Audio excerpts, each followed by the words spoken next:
وبه نستعين على أمور الدنيا والدين والصلاة والسلام على أشرف الأنبياء والمرسلين وعلى آله وصحبه ومن تبعهم بإحسان إلى يوم الدين. قالوا سبحانك لا علم لنا إلا ما علمتنا إنك أنت العليم الحكيم. Rabbi israh li sadri wa yassir li amri wahlul 'uqdatam min lisani yafqahu qawli. Jamaah sekalian dirahmati oleh Allah Subhanahu wa taala. Berdirinya saya di depan ini izinkan untuk kembali menjelaskan tentang melanjutkan kembali kajian kemarin, yakni dalam kitab terjemahan Riyadhus Shalihin yang di dalamnya ada hadis-hadis yang dijamin kesahihannya, yang sudah dirangkum menurut judul-judul di dalam buku tersebut. Sebagaimana kita membahas tentang bab ikhlas dan niat dalam beribadah. Jadi sebenarnya kita nih dari kemarin Pak baru cuma bahas ikhlas sama niat aja. Tapi hadisnya itu banyak, di mana hadis-hadis itu memang di dalamnya terkait niat, tapi ada beberapa kategori tertentu. Mungkin seperti yang di awal kemarin itu, hadis pertama itu benar-benar membahas tentang niat, kemudian bagaimana niat itu dibawa ke dalam hijrah.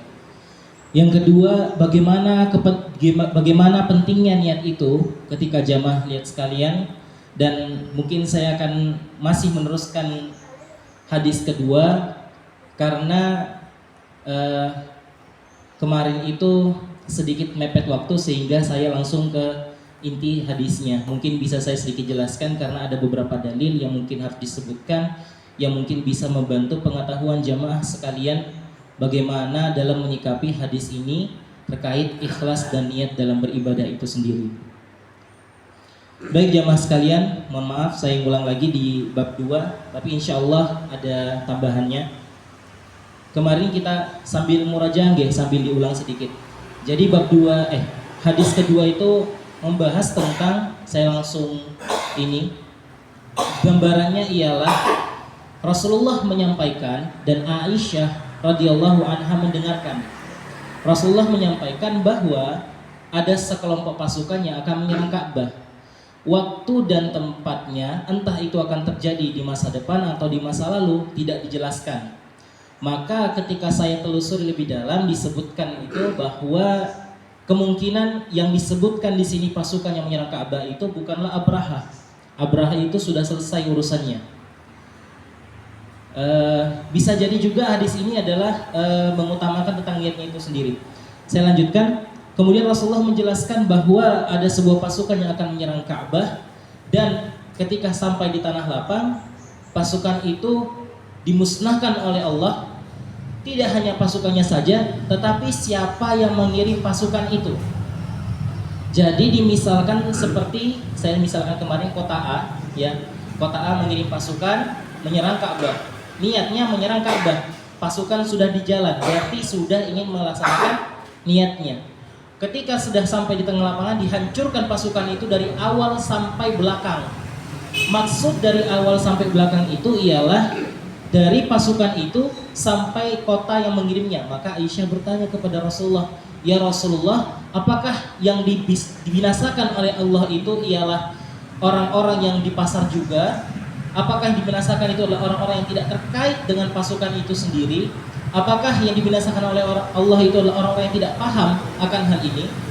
Rasulullah menjawab, mereka dibinasakan dari depan sampai yang paling akhir, kemudian mereka akan dibangkitkan sesuai dengan niatnya masing-masing. Kemarin kan kita langsung bahas bahwa pentingnya menghadirkan niat di dalam hati, karena kita tidak tahu waktu kita sakaratul maut kapan. Kadang itu ada orang yang dia sudah berbuat baik, ibadahnya baik, rajin beribadah, tapi mati dengan su'ul khatimah gitu. Matinya dalam keadaan yang tidak baik, di mana ketika itu mungkin saja dia berniat berjalan masuk ke diskotik, mungkin terus kemudian ditabrak mobil misalkan. Maka dari situ kita sudah dapat bahwa memang takdirnya memang seperti itu. Apakah dinilai nanti Wallahu a'lam, nanti Allah akan nilai di yaumul hisab. Akan tetapi dilihat dari niatnya, sedangkan niat itu disebutkan dari hati. Maka sebenarnya jawaban Rasulullah sudah menjawab Aisyah. Jadi siapa yang mengirim pasukan tergantung niatnya nanti. Yang mengirim pasukan itu memang ingin menghancurkan Ka'bah, rumah Allah, maka dia saat dihancurkan itu dibangkitkan dengan niat itu, maka dia dimurkai oleh Allah. Konteksnya bukan begini jemaah sekalian. Konteksnya itu bukan ketika sesuatu kaum itu diazab oleh Allah, ya. Maka semua yang diazab Allah itu kena laknatnya Allah, gitu. Konteksnya begitu. Laknat Allah itu apa sih? Laknat Allah itu ialah dijauhkan dari rahmatnya Allah. Maka na'udzubillah, kalau kita dijauhkan dari rahmat Allah, maka dapat dipastikan neraka terbuka untuk kita.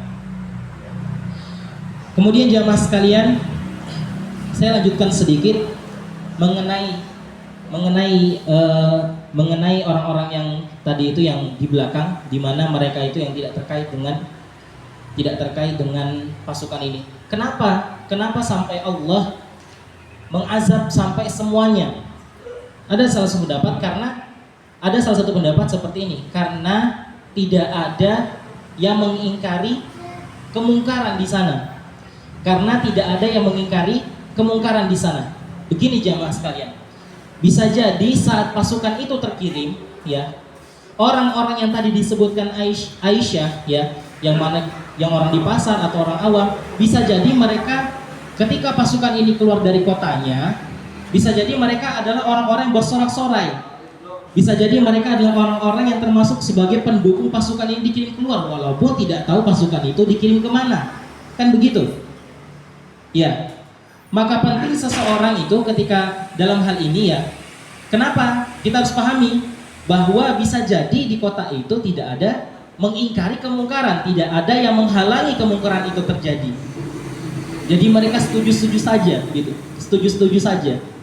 Lah, itulah yang menjadi salah satu hal kenapa diazabnya jadi semuanya. Dan nanti Allah tambahkan akan dibangkitkan sesuai dengan niatnya. Sebagaimana dalam hadis lain berbunyi seperti ini. Man kaththara sawada qaumin fil ma'siyah mukhtaran annal uqubata talhaqu. Barang siapa jamaah sekalian yang memperbanyak kumpulan orang yang berada dalam kemaksiatan secara sukarela, maka hukuman bisa mengenai dirinya. Barang siapa yang memperbanyak kumpulan orang yang berada dalam kemaksiatan secara sukarela, maka hukuman bisa mengenainya. Barang siapa, ya, ketika seseorang itu beriman terus masuk ke dalam kelompok yang bermaksiat kepada Allah, dan ketika diazab dia sudah tidak bisa ngapa-ngapain lagi. Kalaupun dia paham terus sudah mengikut, oh mungkin karena rame dia ngikutin, ya, dia sudah tidak ada hujah baginya bahwa dia itu kenapa harus diazab. Tidak seperti itu, karena memang waktu itu azabnya diturunkan ke sana dan dia lagi ditempatkan di sana karena keinginannya dia sendiri, bukan karena ingin mengingkari kemungkaran. Begini, saya kasih contoh. Contoh, ada orang rame-rame party di disco, di apa namanya, diskotik, ya. Ada party diskotik. Terus salah seorang yang soleh ini, ya, berjalan pulang dari masjid mungkin, terus ketemu dengan teman-temannya mungkin diskotik itu, lihat, gitu ya. Dia sebenarnya tidak mendukung itu, tapi karena melihat keramaian, ya, melihat keramaian di sana dia datang, gitu kan. Kemudian ternyata azab Allah jatuh ke situ, gitu. Nah, apakah semuanya itu nanti karena azab Allah itu berarti dilaknat Allah semuanya? Tidak demikian. Dilihat lagi dari hadis, mereka semua dibangkitkan sesuai dengan niatnya. Maka kita tidak bisa menjustis bahwa kenapa harus azab Allah itu jatuh sedangkan ada orang muslim itu, tidak bisa. Pertama begini, karena di Al-Quran sendiri jamaah sekalian, kalau kita lihat kisah-kisah Nabi, dari kisah Nabi Saleh, kisah Nabi Nuh, kemudian kisah Nabi Lut, ya. Ketika mereka sudah berdoa kepada Allah, ya Allah, saya sudah melakukan semampuku untuk membawa mereka kepada jalanmu, akan tetapi yang lain mungkar, yang lain menolak, gitu. Maka berikanlah jalanmu yang terbaik. Ketika Allah ingin menurunkan azab, kemudian apa yang Allah perintahkan kepada para nabi? Untuk pergi dari situ, kan gitu. Untuk pergi dari situ. Karena ingkar mungkarnya sudah tidak berhasil, gitu. Jadi mereka disuruh hijrah, pergi ke tempat yang lebih baik. Disitulah Allah akan melaknat mereka, Allah akan mengazab mereka. Kan begitu. Nabi Nuh ketika sudah berdoa demikian diperintahkan oleh Allah, bangunlah bahtera, gitu kan? Ketika sudah selesai bahteranya, Allah kasih azab berupa apa? Air bah yang sangat besar sampai semuanya tenggelam, gitu. Berarti kan ada peringatan Allah sebelum azab itu kan? Memang Nabi itu dijauhkan dari itu. Maka jemaah sekalian, salah satu kesimpulan yang saya dapatkan, jangan sampai itu kita ya berkumpul dengan kumpulan-kumpulan orang yang sedang berbuat maksiat, jangan sampai. Ya. Kalaupun seandainya teman kita ada di situ, kita tolak aja dengan sopan. Kalau bisa kita dakwahi tapi juga dengan sopan. Yang pertama, jauhi mereka. Saya ingat sekali itu dalam salah satu faktor yang bisa mendukung kita dalam hal ini. Saya ingat sekali dalam lagu Opik nggak salah ya, yang Obat Hati, ya Obat Hati. Saya ingat perkara ketiga, berkumpullah dengan orang-orang soleh. Itu yang penting itu. Ya, sama ketika pada awalnya pernah Mas Sobirin itu ceramah, ya saya dengarkan bahwa ketika seorang itu berteman dengan tukang parfum, maka pasti dia kecipratan baunya, gitu kan? Ketika dia berteman dengan seorang pandai besi, maka dia akan kecipratan dengan hawa panas dari pengapian besi itu, kan begitu? Maka alangkah baiknya kita ketika melangkahkan kaki kita kepada mereka, halakoh orang-orang muslim, kita melangkahkan kaki kita, bukan menjauhkan diri kita secara sengaja gitu dari ini. Tidak, kita itu mengamankan iman kita. Karena kita tidak tahu iman kita ini bisa tergoyah kapan saja kan. Ada loh orang meninggal itu, ya jamaah sekalian, dia sudah beribadah dengan baik, begitu baiknya, tapi ketika itu dia diajak pada sesuatu hal berbuat maksiat mungkin gitu, ya. Ya mungkin dianggap sebagai senang-senangan selingan saja, tapi matinya saat itulah, itu gimana? Berarti kan matinya suul khatimah. Kita menghindari hal itu. Yang pertama adalah jauhi kerumunan orang yang berbuat maksiat. Sebagaimana dalam hadis ya, kalau seandainya Allah azab, Allah tidak akan hitung, Allah tidak akan azab orang kafirnya aja gitu. Allah akan azab semuanya yang ada dalam kaum itu. Ya. Kemudian kita harus mencari orang-orang solih. Kita harus berkumpul dengan orang-orang solih. Agar apa? Agar kita kecipratan keimanannya, agar kita kecipratan dengan kebaikan-kebaikan yang dibawa oleh orang-orang itu. Begitu.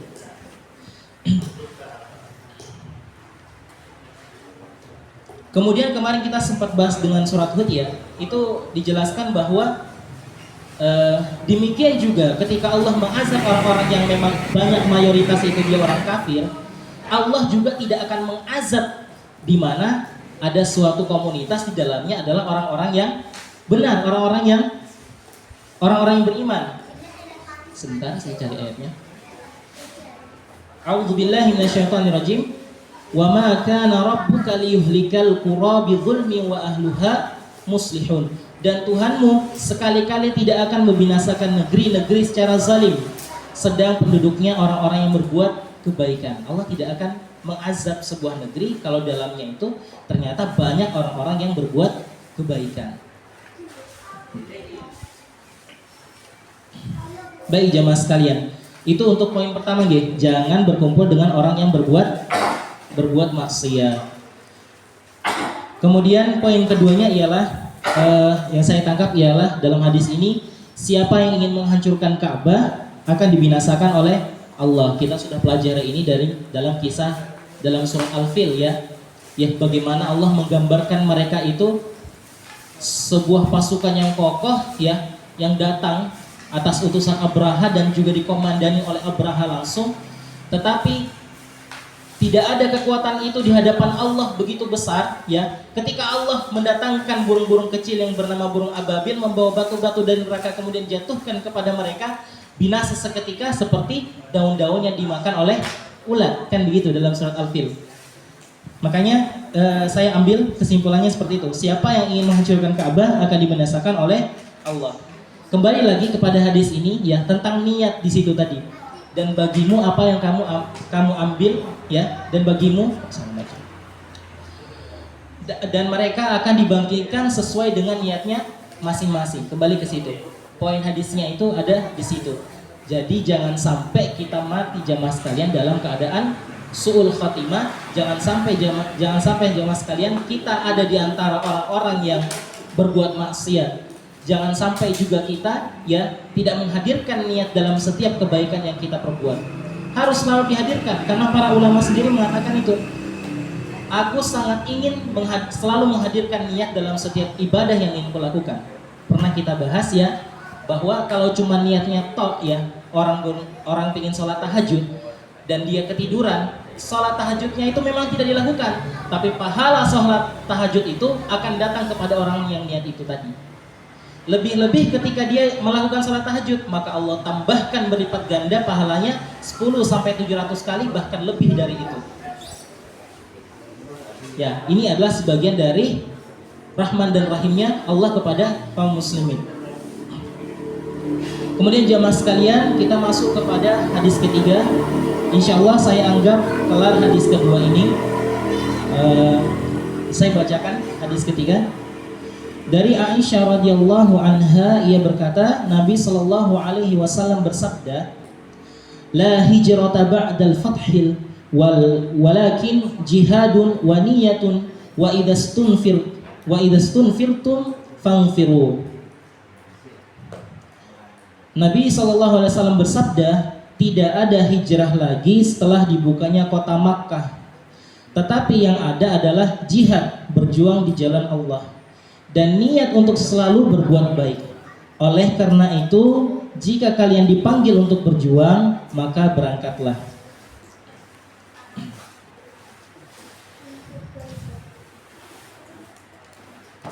Oke, dalam hadis ketiga ini la hijrata ba'dal fathil Makkah. Fathi walakin jihadun wa niyatun wa idastunfirtum fanfiru. Tidak ada hijrah lagi setelah dibukanya kota Makkah. Kalau ini saya harus mengulik sedikit tentang sejarah Fathu Makkah itu sendiri.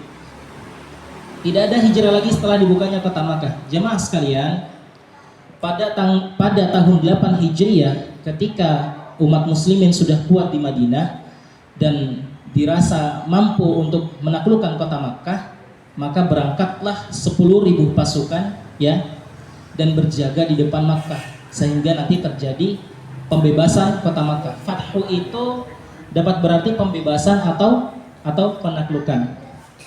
Oke. Maka saya harus ceritakan sedikit tentang Fathu Makkah ini. Jemaah sekalian, saat itu merupakan salah satu tujuan penting Rasulullah SAW untuk membebaskan kota Makkah. Mengapa demikian? Salah satu faktornya ialah karena kota Makkah itu sendiri ada Masjidil Haram, ada Ka'bah. Ka'bah itu apa bagi umat muslimin? Ka'bah itu posisinya sangat penting bagi umat muslimin. Ka'bah itu sebagai apa? Sebagai kiblat kita, sebagai tempat kita menuju, sebagai tempat kita mengarahkan kepala kita untuk bersujud atas perintah Allah Subhanahu wa ta'ala. Maka penting sekali untuk diambil kota Makkah ini. Kemudian jamaah sekalian, salah satu faktor pentingnya lagi ialah karena Makkah saat itu, jamaah sekalian, dalam perang-perang sebelumnya yang paling gencar untuk menghancurkan, mengalahkan kaum muslimin itu adalah orang-orang kaum Quraisy, orang-orang kaum Quraisy. Jadi memang harus cepat-cepat itu dibebaskan kota Makkah agar tidak ada lagi musuh di dekat sana, kan gitu. Kita lihat sendiri dalam perang Badar itu banyak sekali kaum Quraisy, Abu Jahal gitu kan. Dalam perang Uhud, kaum Quraisy juga yang menyatakan perang itu. Dalam perang Khandaq juga demikian, kaum Quraisy juga. Maka dua faktor ini merupakan salah satu faktor penting dalam penaklukan kota Makkah. Kemudian kita masuk kepada faktor-faktor yang membuat kemenangan di kota Makkah itu. Saat itu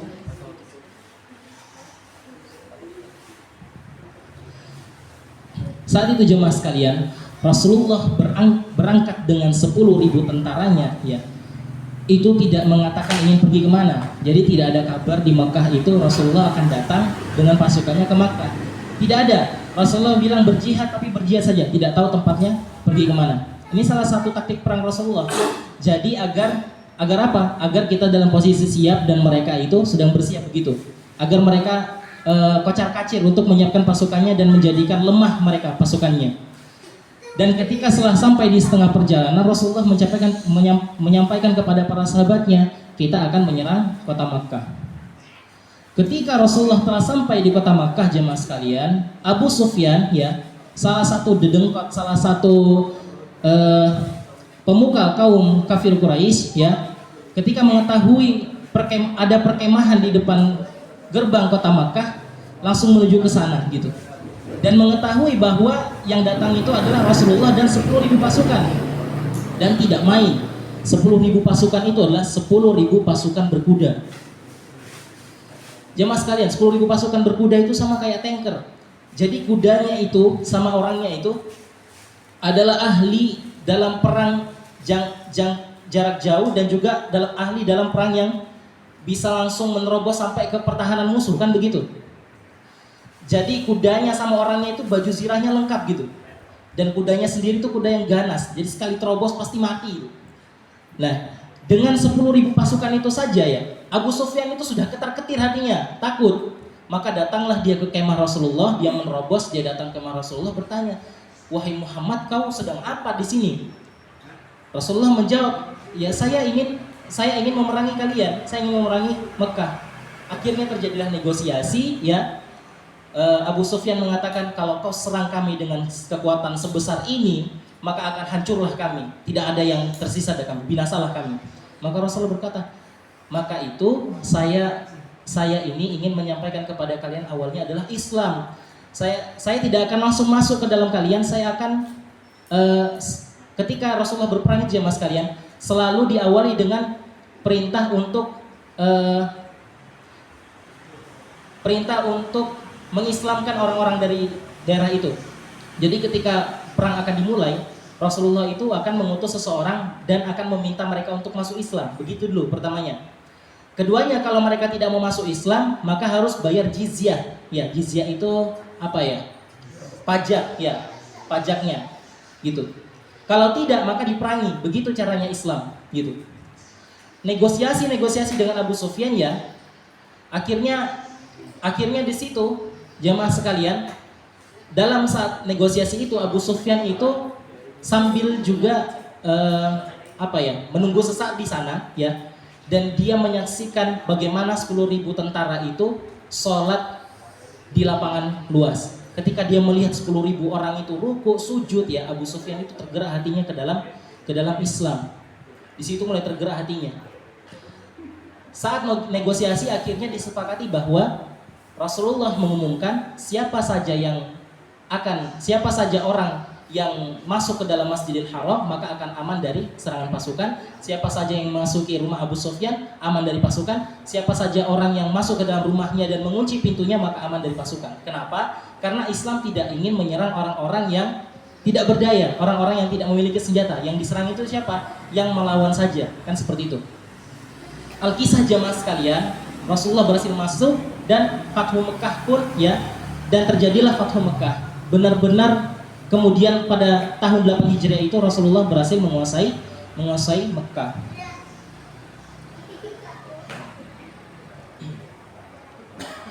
Kemudian jemaah sekalian, yang bisa kita ambil di sini ialah ayat hadis ini turun, tidak ada hijrah lagi setelah dibukanya kota Makkah itu karena turunnya itu setelah pembebasan Makkah. Ketika pembebasan Makkah itu setelah terjadi, maka turunlah hadis ini. Maka tidak ada lagi hijrah. Hijrah yang seperti apa? Karena pada awalnya Rasulullah itu jamaah sekalian ketika di Makkah ya, ketika kaum Quraisy itu benar-benar menganiaya kaum muslimin, Rasulullah itu hijrah sampai ke beberapa tempat. Contoh ke Taif, ditolak di Taif, akhirnya Rasulullah ke Madinah. Setelah 13 tahun di Mekah, Rasulullah berhasil ke Madinah hijrahnya. Ya. Nah, hadis ketiga ini ya, dari pengertian yang saya sampaikan tadi, ini sama dengan di hadis kedua saya sampaikan, sebagaimana Rasulullah jamaah sekalian, ketika kita tidak mampu untuk mengingkari kemungkaran, ketika kita tidak mampu untuk membebaskan kemungkaran pada suatu tempat, maka bagi kita itu untuk hijrah ke tempat lain. Dan jangan khawatir ketika kita hijrah itu, ya, Kita baca di hadis pertama itu ada sahabat yang kalau hijrah ke Madinah nanti pengen menikah. Ada yang pengen nanti buka bisnis baru. Berbeda dengan sahabat yang lain. Jamaah sekalian, Abdurrahman bin Auf ketika meninggalkan Makkah, dia habiskan semua hartanya. Ketika sampai di Madinah, ya, dengan tujuannya hijrah kepada Allah, ya, diselingi dengan bisnis-bisnis yang dia lakukan, kita tahu bahwa Abdurrahman bin Auf menjadi salah satu orang terkaya di Madinah saat itu. Jadi rezeki itu datang sendiri sebagaimana Allah berfirman dalam surah An-Nisa ayat 100, "Wa may yuhajir fi sabilillah yajid fil ardi muraghaman katsiran wa sa'ah. Wa may yakhruj min baitihi muhajiran ilallah wa rasulih, summa yudrikuhul mautu faqad waqa'a ajruhu 'ala Allah wa kana Allahu ghafurur rahima." Dan barang siapa berhijrah di jalan Allah, niscaya mereka akan mendapatkan di bumi ini tempat hijrah yang luas dan rezeki yang banyak. Jadi jangan ragu. Jangan ragu untuk hijrah. Barang siapa keluar dari rumahnya dengan maksud berhijrah karena Allah dan Rasulnya, kemudian kematian menimpanya sebelum sampai ke tempat yang dituju, maka sungguh pahalanya telah ditetapkan di sisi Allah, dan Allah Maha Pengampun, Maha Penyayang.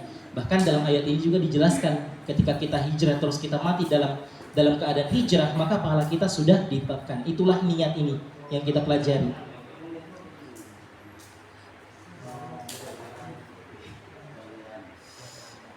Jemaah sekalian, mohon maaf, ini masih di awalnya, kita masih kepada sebab-sebab diturunkan, sebab-sebab ternukilkannya hadis ini, mohon maaf. Insya Allah kita lanjutkan lagi kepada beberapa pengertian yang bisa kita tarik dari hadis ini.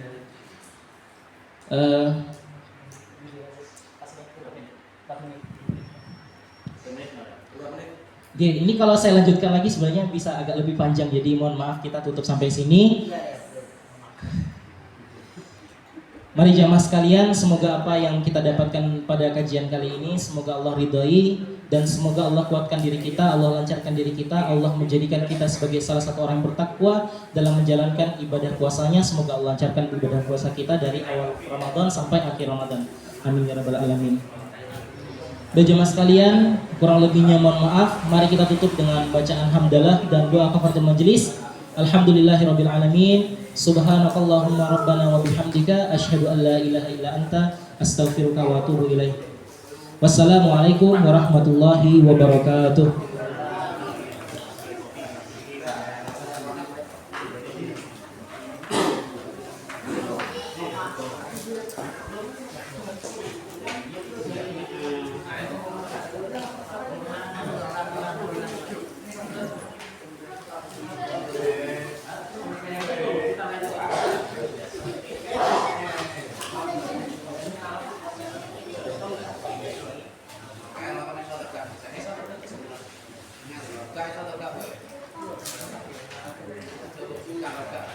Kenapa?